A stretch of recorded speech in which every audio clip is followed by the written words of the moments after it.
राम नाम के साबुन से जो मन का मेल छुड़ाएगा, निर्मल मन के दर्पण में वह राम का दर्शन पाएगा। निर्मल मन के दर्पण में वह राम का दर्शन पाएगा। नर शरीर अनमोल रे प्राणी, प्रभु कृपा से पाया है। नर शरीर अनमोल रे प्राणी, प्रभु कृपा से पाया है। झूठे जग प्रपंच में पढ़कर क्यों प्रभु को बिसराया है। झूठे जग प्रपंच में पढ़कर क्यों प्रभु को बिसराया है। समय हाथ से निकल गया तो सिर धुन धुन पछताएगा। समय हाथ से निकल गया तो सिर धुन धुन पछताएगा। झूठ कपट निंदा को त्यागो, हर प्राणी से प्यार करो। झूठ कपट निंदा को त्यागो, हर प्राणी से प्यार करो। घर पर आए कोई अतिथि तो यथाशक्ति सत्कार करो। घर पर आए कोई अतिथि तो यथाशक्ति सत्कार करो। क्यों पता नहीं किस रूप में आकर नारायण मिल जाएगा। क्यों पता नहीं किस रूप में आकर नारायण मिल जाएगा। साधन तेरा कच्चा है तब तक प्रभु पर विश्वास नहीं। साधन तेरा कच्चा है तब तक प्रभु पर विश्वास नहीं। मंजिल को पाना क्या जब दीपक में प्रकाश नहीं। मंजिल को पाना क्या जब दीपक में प्रकाश नहीं। निश्चय है तो भवसागर से बेड़ा पार हो जाएगा। निश्चय है तो भवसागर से बेड़ा पार हो जाएगा। दौलत का अभिमान है झूठा, ये तो आनी जानी है। दौलत का अभिमान है झूठा, ये तो आनी जानी है। राजा रंक अनेक है कितने सुनी कहानी है। राजा रंक अनेक है कितनी सुनी कहानी है। राम नाम प्रिय महामंत्र ही साथ तुम्हारे जाएगा। राम नाम प्रिय महामंत्र ही साथ तुम्हारे जाएगा। पता नहीं किस रूप में आके नारायण मिल जाएगा। पता नहीं किस रूप में आके नारायण मिल जाएगा। सुंदर मन के दर्पण में वो राम के दर्शन पाएगा। सुंदर मन के दर्पण में वो राम के दर्शन पाएगा। पता नहीं किस रूप में आके नारायण मिल जाएगा। पता नहीं किस रूप में आके नारायण मिल जाएगा। सियावर रामचंद्र की जय। पवन सूत हनुमान की जय। उमापति महादेव की जय। जय जय श्री राधे श्याम। पिछले भाग में हमने उत्तम का मारा जाना और ध्रुव का यक्षु के साथ युद्ध, यह कथा सुनी। अब इस भाग में हम स्वयंभुव मनु का ध्रुव को युद्ध बंद करने के लिए समझाना, यह कथा अपने हरि उद्योग इस चैनल के माध्यम से सुनेंगे। तो आइए कथा में प्रवेश करते हैं। ध्रुव जी का यक्षों के साथ युद्ध चल रहा है। यक्षों ने अनेकों प्रकार से ध्रुव जी के ऊपर अपनी मायावी शक्ति का प्रयोग किया है और यहां तक हमने यह कथा सुनी है। आगे इस कथा का आनंद लेते हैं। नैमिषे सुतमाशिनम्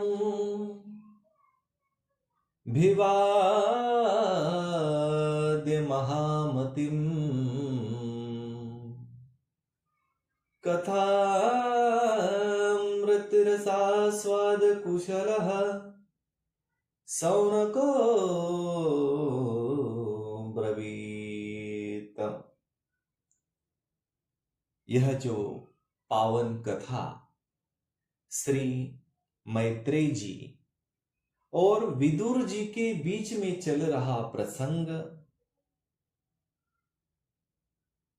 स्वयंभू मनु का ध्रुव जी को युद्ध बंद करने के लिए समझाना, यह चल रहा है। श्री गणेशाय नमः।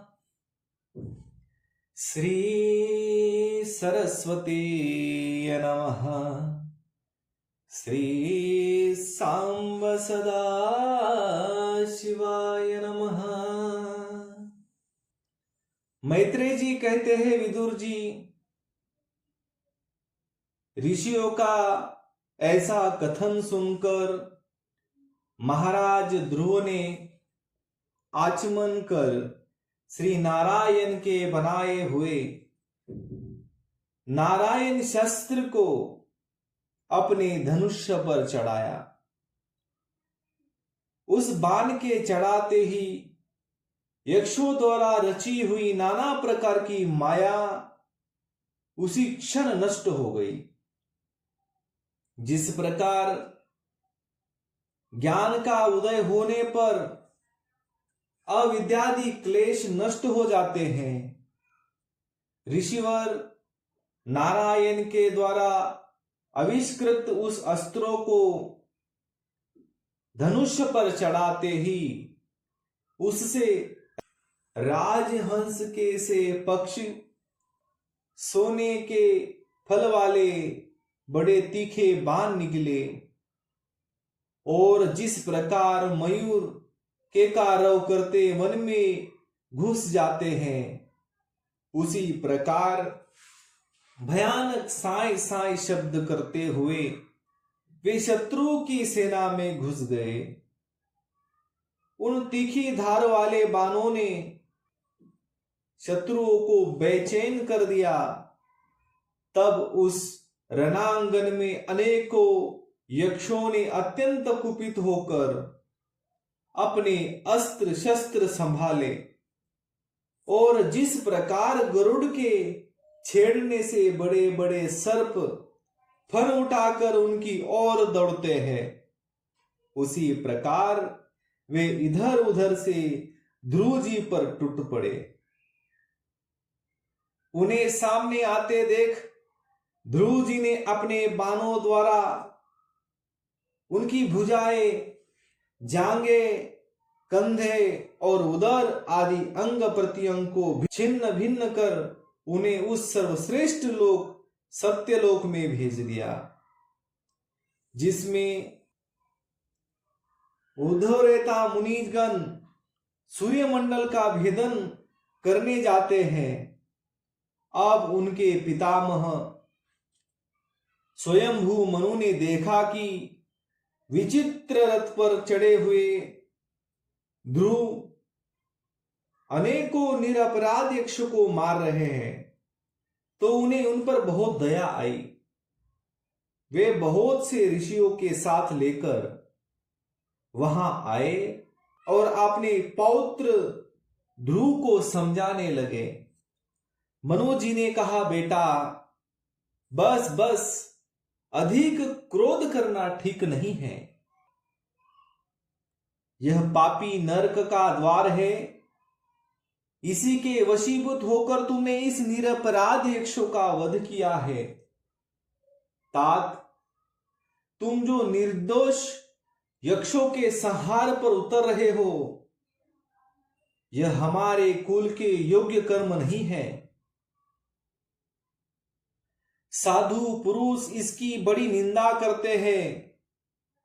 बेटा, तुम्हारा अपने भाई पर बड़ा अनुराग था, यह तो ठीक है, परंतु देखो, उसके वध से संतप्त होकर तुमने एक यक्ष के अपराध करने पर प्रसंगवश कितनों की हत्या कर डाली।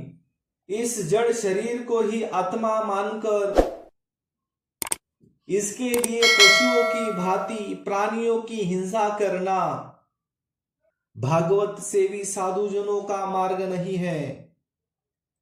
प्रभु की आराधना करना बड़ा कठिन है, परंतु तुमने तो लड़कपन में ही संपूर्ण भूतों के आश्रय स्थान श्री हरि की सर्वभूतात्मा भाव से आराधना करके उनका परम पद प्राप्त कर लिया है। तुम्हें तो प्रभु भी अपना प्रिय भक्त समझते हैं तथा भक्त जन भी तुम्हारा आदर करते हैं। तुम साधु जनों के पथ प्रदर्शक हो, फिर भी तुमने ऐसा निंदनीय कर्म कैसे किया।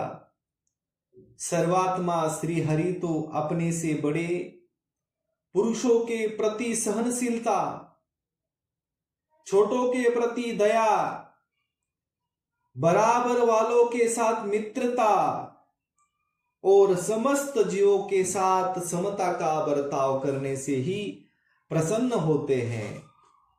और प्रभु के प्रसन्न हो जाने पर पुरुष प्राकृत गुण एवं उनके कार्य रूप लिंग शरीर से छूटकर परमानंद स्वरूप ब्रह्म पद प्राप्त कर लेता है। बेटा ध्रुव देहादि के रूप में परिणत हुए पंचभूतों से ही स्त्री पुरुष का आविर्भाव होता है और फिर उनके पारस्परिक समागम से दूसरे स्त्री पुरुष उत्पन्न होते हैं।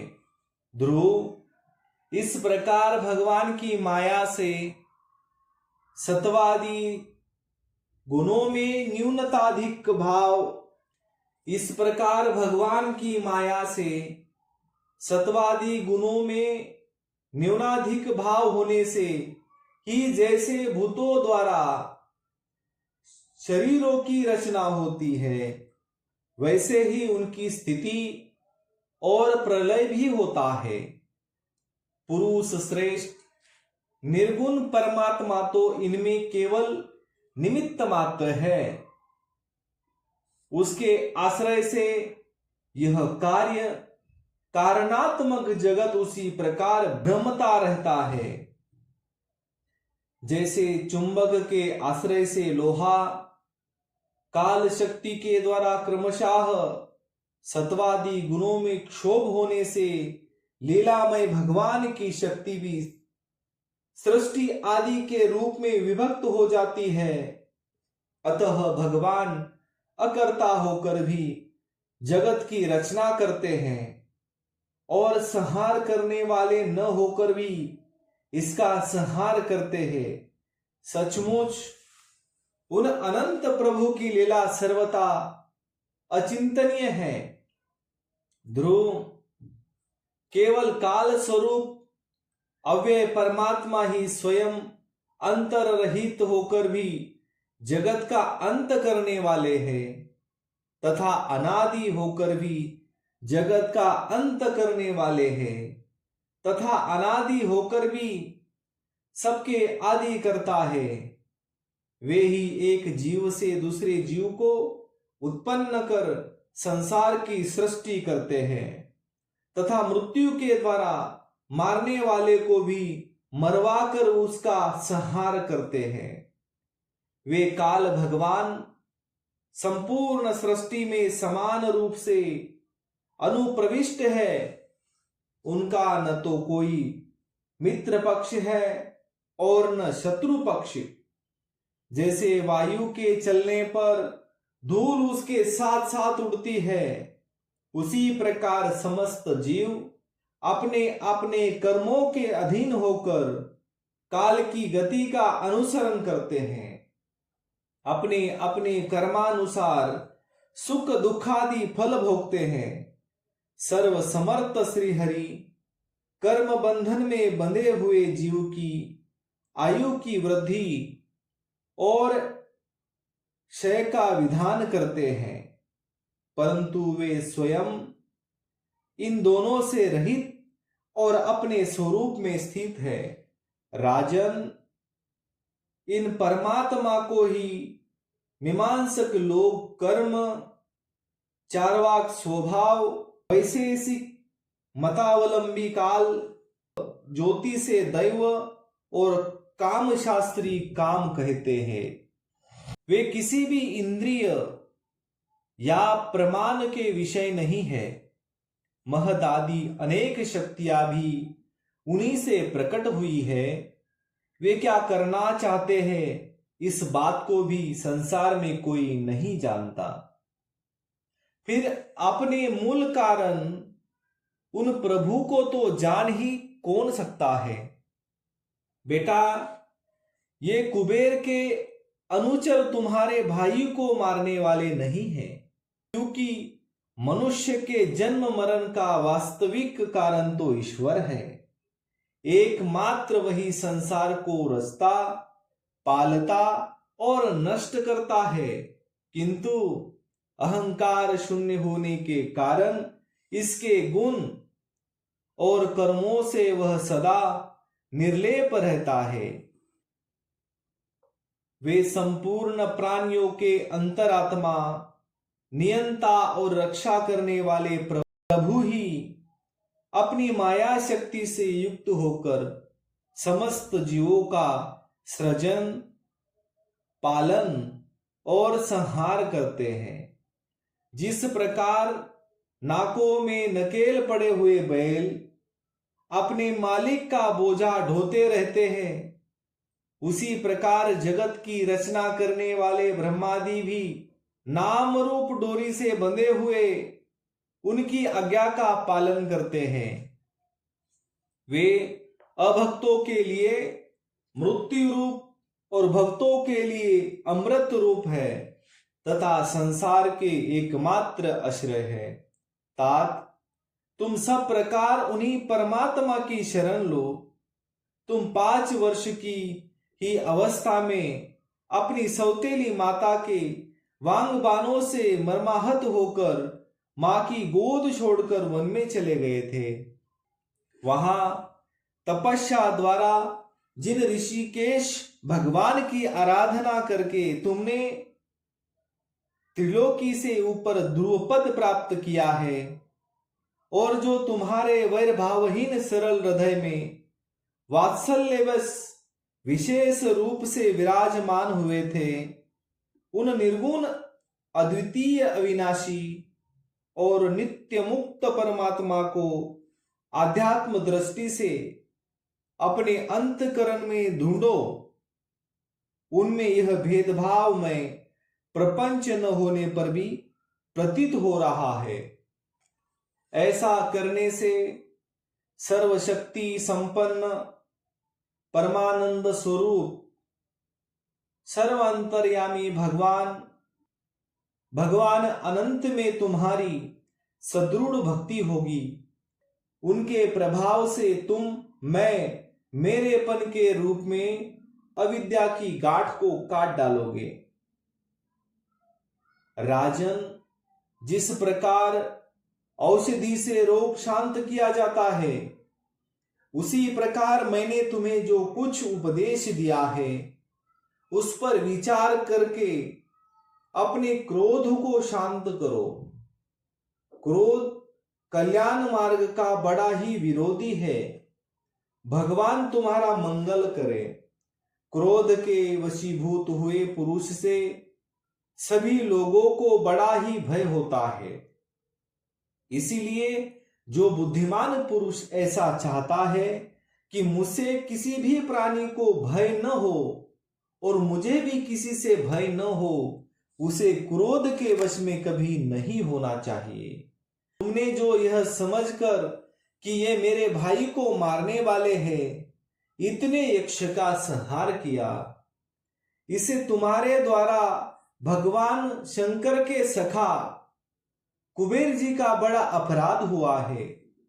इसलिए बेटा, जब तक कि महापुरुषों का तेज हमारे कुल को आक्रांत नहीं कर लेता, इसी के पहले ही विनम्र भाषण विनय के द्वारा शीघ्र ही उन्हें प्रसन्न कर लो।